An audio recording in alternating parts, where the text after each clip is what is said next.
Hi friends, అందరికీ good morning. ఈరోజైతే ఒక మంచి రుచికరమైన బ్రేక్ఫాస్ట్ రెసిపీని పరిచయం చేస్తున్నాను. నాకు టేస్ట్ బాగా నచ్చింది ఫ్రెండ్స్, మీకు కూడా నచ్చుతుందని ఈ వీడియోని అయితే షేర్ చేస్తున్నాను.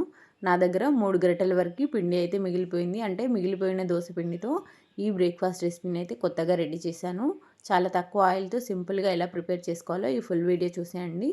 మిగిలిపోయిన దోసపిండిలోకి ఆలుగడ్డని సన్నగా గ్రేట్ చేసుకుని శుభ్రంగా ఒకసారి కడిగేసి దీంట్లోకి అయితే యాడ్ చేసుకోండి. వాటర్ అంతా పిండేసి ఆ తర్వాత కీరదోస తురుముని డైరెక్ట్గా వేసుకోండి. ఉల్లిపాయలు, కొత్తిమీర, పుదీనా, కరివేపాకు, టేస్ట్కి సరిపడా ఒక టేబుల్ స్పూన్ వరకు జీలకర్రని, రెడ్ చిల్లీస్ని ఒక 5 వరకు సన్నగా కట్ చేసుకొని వేసుకోండి. మనం తినే స్పైస్కి తగ్గట్టుగా యాడ్ చేసుకోవాలి. ఇదంతా బాగా కలిపేసుకోవాలి ఫ్రెండ్స్.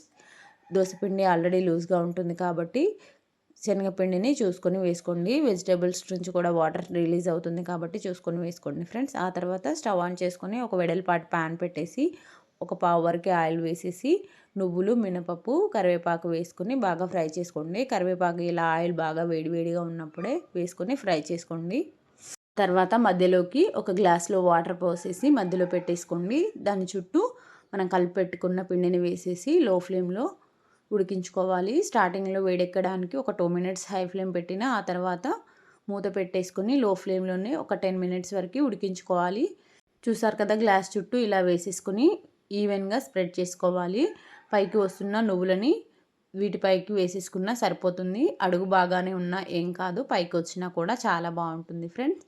ఇలా వేసేసి మూత పెట్టేసి కాస్త వేడెక్కడానికి 2 మినిట్స్ హై ఫ్లేమ్ పెట్టేసి ఆ తర్వాత మొత్తం కూడా లో ఫ్లేమ్లోనే ఒక 10 మినిట్స్ వరకు ఉడికించుకోండి. చూసారు కదా, గ్లాస్లో ఉన్న వాటర్ ఇలా బాగా మరుగు పడుతూ ఉంటాయి.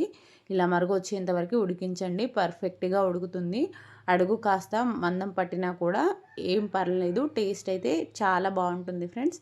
మొత్తం ఉడికిపోయిన తర్వాత స్టవ్ ఆఫ్ చేసుకుని బయటికి తీసేసి చల్లార్చుకోవాలి. చల్లార్చిన తర్వాత మిడిల్లో ఉన్న గ్లాస్ తీసేసి చూపిస్తున్నాను చూడండి ఫ్రెండ్స్. చాలా బాగుంటుంది. చాలా తక్కువ టైంలోనే రెడీ చేసేసుకోవచ్చు. ఇదంతా సెట్ చేసుకొని కూడా మనం ఇంకొక పనిని కూడా చేసేసుకోవచ్చు. చాలా అంటే చాలా సింపుల్ వేలో ఈజీగా ఎలా ప్రిపేర్ చేశానో చూసారు కదా ఫ్రెండ్స్. నాకైతే చాలా బాగా కుదిరింది ఫ్రెండ్స్. ఇలా మొత్తం చల్లబడిన తర్వాత ఇంకొక వైపుకి టర్న్ చేసుకొని కట్ చేసుకొని ఏదైనా చట్నీతో కూడా సర్వ్ చేసుకోవచ్చు. లేదంటే డైరెక్ట్గా ఇలాగైనా తీసుకోవచ్చు ఫ్రెండ్స్. నా రెసిపీ నచ్చితే లైక్ చేయండి.